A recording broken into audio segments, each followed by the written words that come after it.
காலை வணக்கம். தினம் ஒரு திருக்குறள்.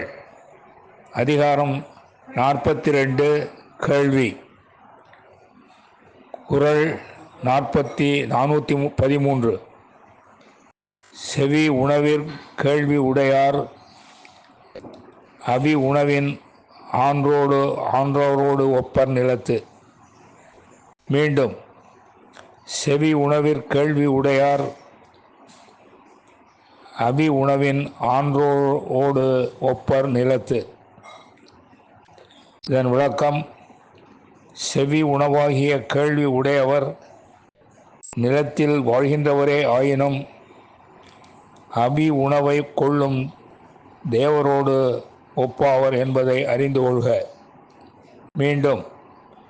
செவி உணவாகிய கேள்வி உடையவர் நிலத்தில் வாழ்கின்றவரே ஆயினும் அவி உணவை கொள்ளும் தேவரோடு ஒப்பாவர் என்பதை அறிந்து கொள்க.